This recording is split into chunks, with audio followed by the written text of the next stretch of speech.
Tell me a time, if you will, Rick, if you when you really felt like you helped a client, went kind of beyond the call, a bad situation that they might have been left in by something else that somebody didn't finish, or can you give me an example like that? Um, Go back to many years ago. Started a detached garage because the people truly wanted an attached garage. But turned out wrong information was given as far as where the property lines were at, and so where we thought we could build the detached, we couldn't. So we actually had started. The inspector showed up and was determined that the building could not be built where it was originally planned for. So the people had made the decision to have the detached garage because it was going to cost less money than the attached garage. So turns out we were at a point where we needed to help them, but wanted them to have a garage. So we went ahead and did their project for them with an attached garage because of the situation they were in. Felt it was the best way to handle the situation. Took care of them and got their attached garage built. Even though might not have charged what that attached garage price was, but the goal was to take care of them, and we did. Well, and that's where I talk about that's being a leader in the community when you just do what's right to make it the best. And a lot of people will say, well, you can't stay in business like that. You're going to lose money if you keep doing those things. No, you're building for the long haul. And people realize that and they recognize that. And the word spreads quietly. When you make a mistake, everybody talks about it and they complain. You obviously want to minimize those. But when you do the right thing, that's something that people don't realize. It seems like our culture so often is caught in, give me the quick. I need it right now. I can get away with this. And it all comes back. And you don't last 50 years when you operate that way. And I think that further point to how other people can understand how success can be attained by following your guys' kind of example. It's important to, our goal is always to do the right thing, to help people. If you don't, bad news travels very, very fast. Good news travels fairly fast, but you have to work twice as hard to get that good news to travel at the pace of the bad news, so that everybody would want to hopefully do business. Well, that's it. And then we can just hone in any kind of floor plan they could come up with. And we'd like them to come see us first because we're concerned about their budget. And we try to hone them in square foot wise to fit their budget. And as we're talking to them, there's certain things they got to have, stuff like that. We'll incorporate that stuff in. But our design phase is the first thing we do. We try to get the house the way they like it. Once they say, I love this is great, then we price it. Then if they like the price, then we go to blueprint. That way, one of the bigger issues I see, people come in with a blueprint, we price it, they can't afford it. And the reason for that is the architect doesn't know what it costs. He's giving them what they want. He's got a list of questions. Oh yeah, I want that. I want that. I want a 4-car garage. I want a big old wraparound porch. All these things cost a lot of money. Right.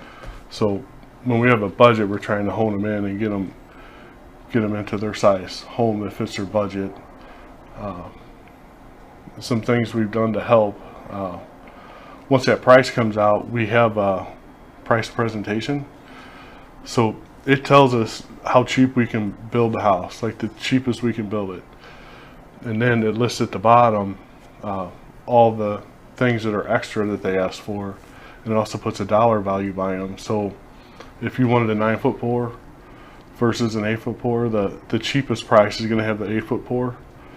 But if you want to bump up to 9, and I'm making numbers up, it's $4,000 to a 9-foot floor. And then if you want 9-foot walls on the first floor, there's a price for that. So then the customer can look at this sheet and really price their own home at that point.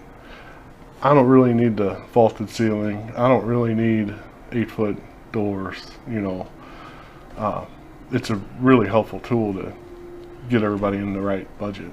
So Touch on your overhead your doors. Well, overhead doors you call it, but Is that commercial? Yeah, these are commercial. So they're all kind of variations of the residential product. You got your Is that your service station Lamborghini door. there? Yeah, I wish it was.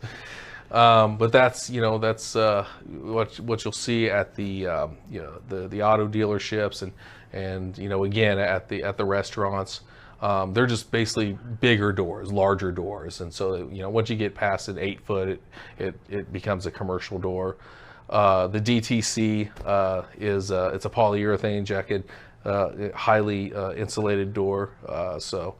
That'd be using some niche type of products. The CDC over there, that's a very, very popular, affordable, well insulated product. And then you basically get down to the rib commercial. That's about as standard as you get on the far left.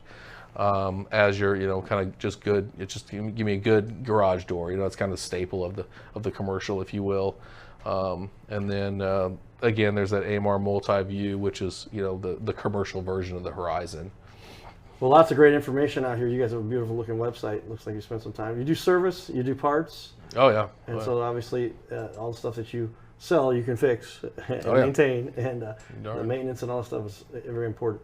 Well, very good information for you there, John. If you don't mind, switch over to the other. I want to show a little bit more about their Facebook page. So you can see here, there it is. John's on the ball. Thank you, John. And look at that. Okay, so you do keep up to date with some of your posting here. This is the St. Louis-based page, right? And Happy Pets Day, and we've had a little bit of a share there with our garage, our commercial. It's on KMOX, and that's that new little mic I got. My buddy, he did the voice for Grand Theft Auto, so I knew who I was listening to when he says that's what you need. That's the mic you need, and then we've got just all around good information to help share with people, events going on, and things that you partake in. Yeah, that's my aunt winning an award. It's called the Heritage Award. Okay. So it's people who have contributed to the heritage of the and the well-being of the garage door industry. So that's an international the IDA, the International Door Association. So she got that last year. So yeah, that's Denise Doms right there. There you go. That's where the family starts going with what you're doing. And that was our first announcement of you right there. Oh so, yeah, that's right. We did there. So it was like a Saturday morning. I was like, I can't wait to talk about this. It's official. It's out there. No, we appreciate what you guys do. Lots of great information out there. So we did want to give kind of a rundown of both the website and the Facebook pages, because that's where most people do spend their time. Because you don't want a wall falling apart because you didn't shim it correctly, you didn't support it correctly. Yeah, saying the goal is to hide as best as possible, but at the end of the day, when you're working with natural stone, you only get so much say-so. Right. So the biggest thing is making sure that all of the shims and rocks match the color. In the backyard, we had white stone, and it made the perfect shims, but stood out like a sore thumb. Right. So I did probably 10 feet, stepped back, I'm like, nope, had to rip the 10 feet down, get rid of all those shims, and restart it from scratch. Gotcha. Well, that's because you had that eye for expertise. You don't want something that doesn't represent well, doesn't look good for your client. Yep. A little bit of different tighter kind of shot on zoomed that up thing. there. Yeah, and that's And then so this is actually a good picture. It shows you can see these three closest. Actually, I take a saw and cut it in half because I was out of blocks the same size, and then that gave me a level well, actually on the second from top block, I'd take an angle grinder, smooth out the top of the rock so I could get the smooth side to sit level without having a bunch of shims, because that's if anyone's working in the bed, they're going to be kneeling, putting pressure on it. So had to make sure that those were very secure and stable. wow, ladies and gentlemen, like grinding down rocks to make sure that they fit the exact angle so that they can stay part of that retaining wall, and the wall you've got there, it looks beautiful. Well, as we finish up here, lots to cover, lots more information available. Check out, I'm going to scroll through a couple pictures here while I've got them up here. This kitchen work is dynamite, and if you want to improve the value of a house, kitchens, bathrooms, basements can really add a tremendous value to a house. Is that true? Yeah. All right, give it for Scott and Mike Hamel, MH Contracting. They're serving the St. Louis and St. Charles area. MHcontracting.com, 314-960-3008. You're watching the Your Little Castle Show.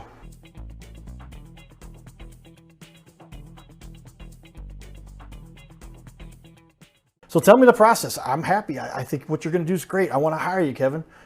how would I go about doing that? Well, if I've already talked to you, we've already established a bit of a relationship, and I hope you have some trust in me. The next step's going to be, if it's an insurance job, contact them, get an adjuster out, and let me know when they're coming. I'll meet them. We'll have a discussion. We usually know when they leave whether or not they're going to cover the roof. Sometimes they use third parties, and they might not give you a definite answer. But as soon as you hear back on that answer, let us know, and we'll, act accordingly. Either sometimes you call for a second inspection by the insurance company, and I'd say 95% of the time, if the first adjuster denies a roof being covered, it'll get covered with the second guy. How that happens, I don't know.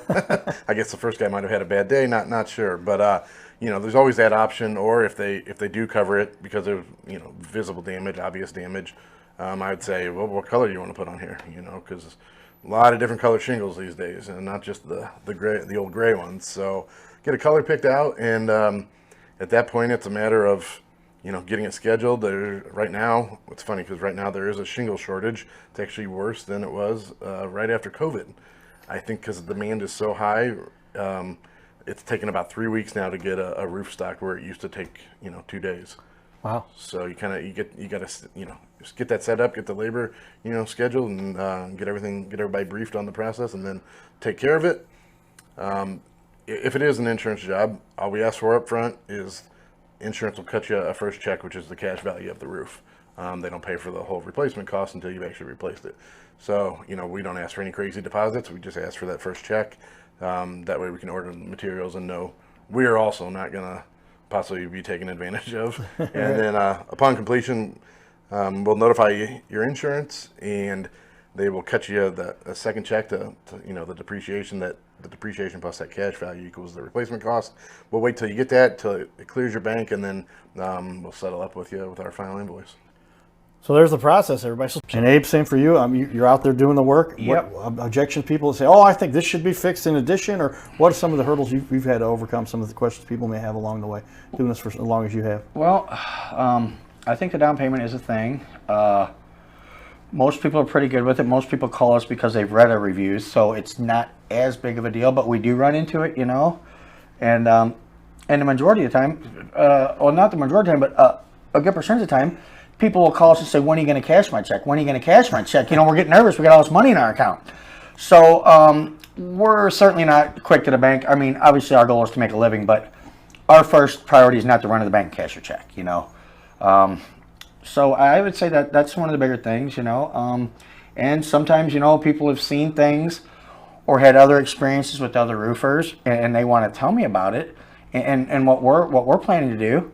And I kind of get the feeling of, well, if they knew so much they're doing right, well, why didn't you call them? I mean, I kind of can't help but feel that, Right. So I just do my best to explain to them what we're going to do, what the process is, and what the end result will be, and hopefully it works out, Good stuff. All right. Well, then along those lines, tell me a time when you really felt like you helped a client.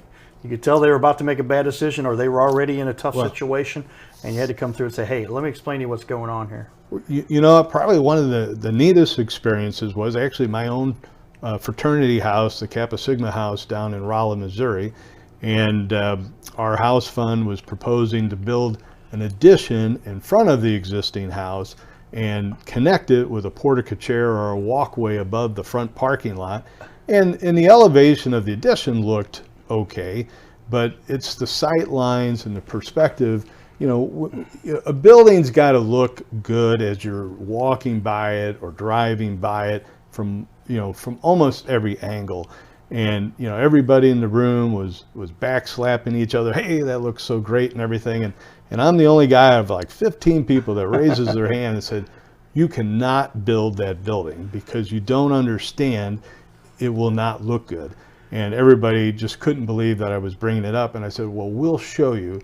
And so we put like helium balloons at every roof corner of the building, and we took pictures as you would walk and drive by and up and down.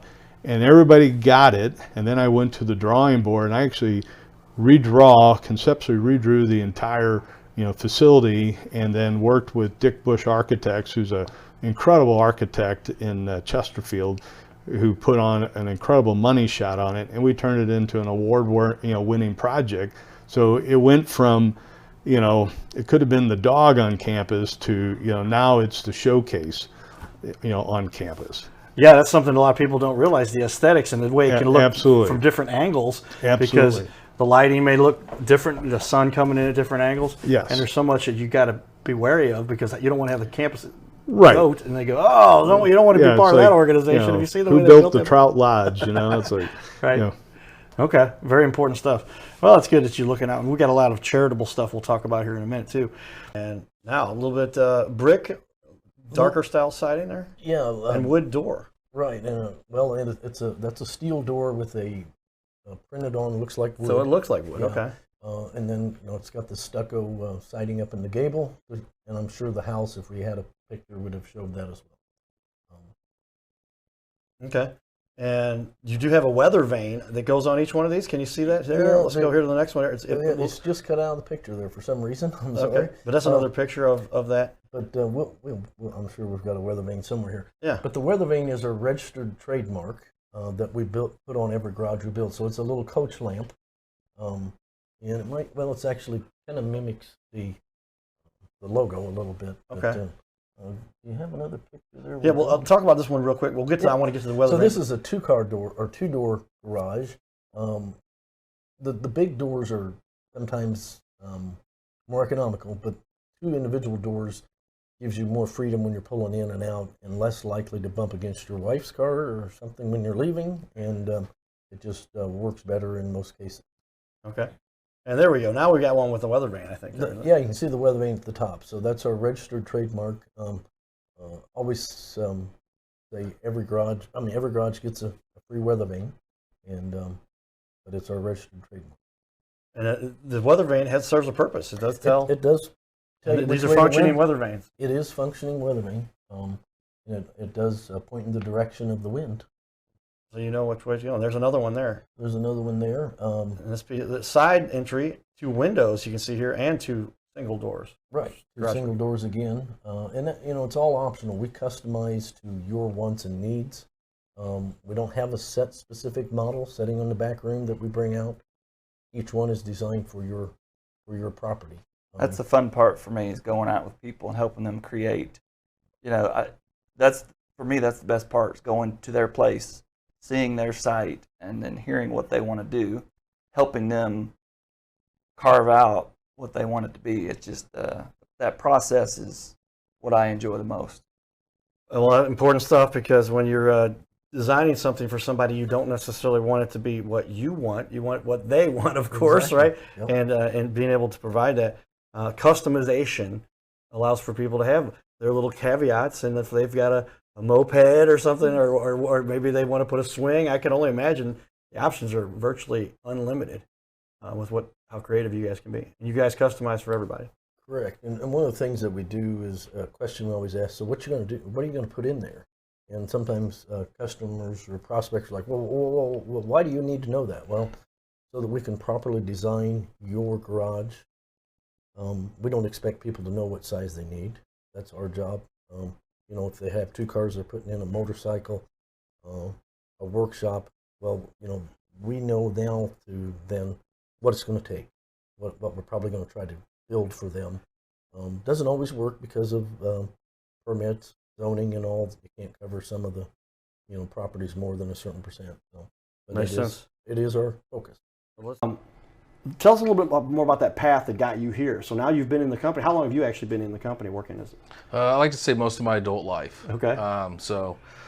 That's really it. I kind of started in the late 20s, early 30s. Really started to get involved in the business, and I've done everything from working in the warehouse to pretty much every position you can think of.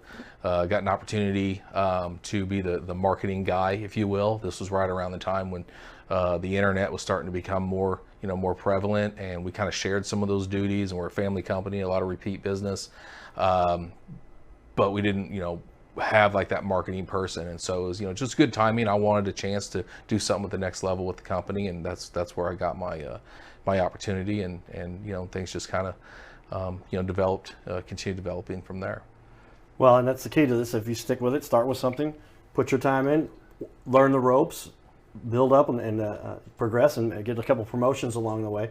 It seems to be the path that historically has been the way it is. This whole internet thing has kind of messed things up a little bit. Some of these whiz-bang computer gurus come in and all of a sudden they're like the vice president of some company and they have no background without to run a company. But hey, they'll figure it out one way or the other. But the integral long-term approach where you start off young and build yourself up, that's I've seen it provides for the most success from what I've seen. And it sounds like you're on that path, and you guys have a proof is kind of in the pudding, if you will, for that. Well, tell me, what's a challenge that's something that often people go through when they say, oh, Joe, I thought, but he, and what about, and I guess, I don't know, I won't want to preface that with anything. Tell me something that comes up that people have to work through. I think the challenge, and I think everybody knows the stress of building a home.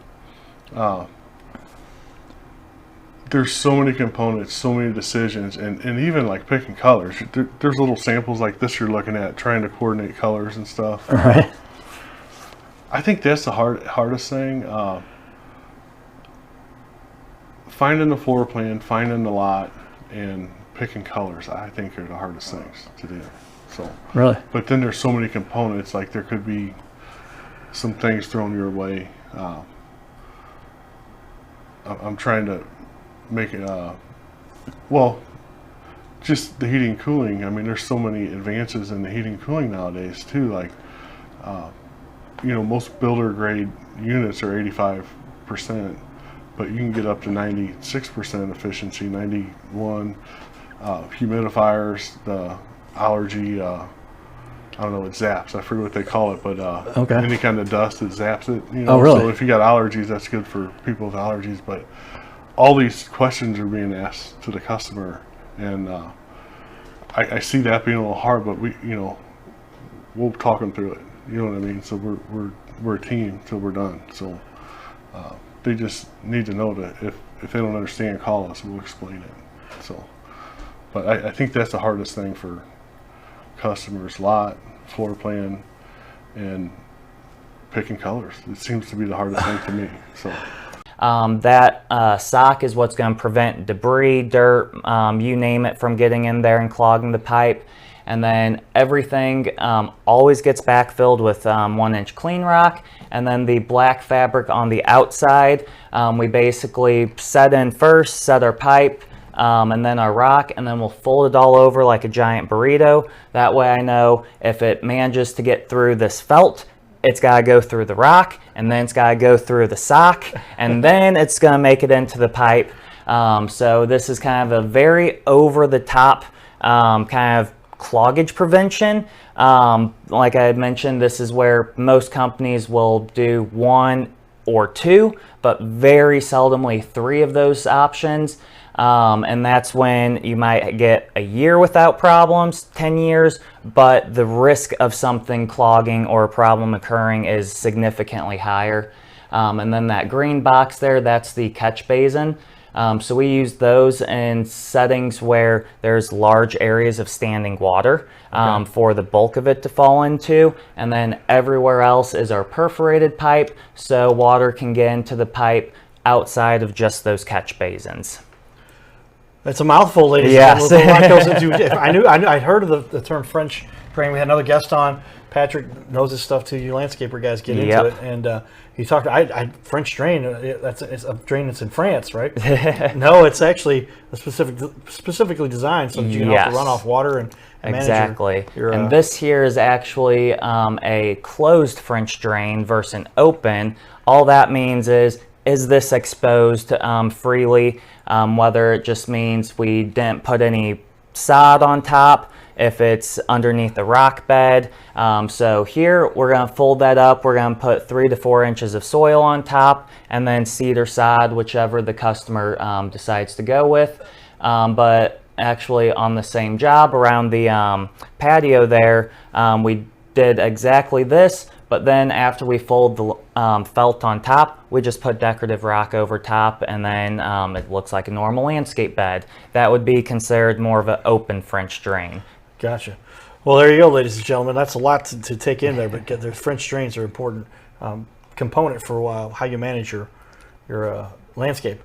Well, then tell me about it. I mean, obviously, there's a lot of people that would be interested in working with you. What's the process for somebody that says, all right, Mike, I'm ready for you guys to come in? How do they get started with you? Sure. Number one, you can always call. It's on all of our shirts, so you can see it if you see us out in the world. We've got advertising, Better Business Bureau, Home Advisor, Angie's List. You can call. The other way is go straight to our website. You can schedule an appointment online directly through the website. You don't have to call or talk to nobody. Yeah, I'm gonna put that up for everybody, but here they can say, hey, book us right now. Here you can see the option. It depends what you're looking for. Bathroom, plumbing, deck, you got it all. Doors, flooring, kitchen, siding, wow, basement, general consultation. You guys have got it all outlined. Each one of those is set up individually so that they can get that done per the job, what they're looking for. Yeah. So you guys are a general contractor, obviously, but you say, hey, let's narrow it down to the specific thing you guys need, so we make sure this job gets done right. Start off on the right foot. Easy to get started with these guys, but you can see the information there. MH Contracting LLC, serving in St. Louis and especially St. Charles area, right? Correct. You guys are based out of Wentzville. MHContracting.com, 314-960-3008. A service disabled veteran owned business. I think that's important because the vets, my dad, I wear an American flag on my Cardinals jersey every game I go to, and that was because my dad always had that lapel with the American flag on it. We're big advocates, and he wanted to serve, but he had a problem with his back, and they wouldn't let him. He said, "I want to go out there," and we won't get into the political side of the discussion. But he wanted to help straighten out the world. He did it in his own way. You guys are doing great stuff too. All right.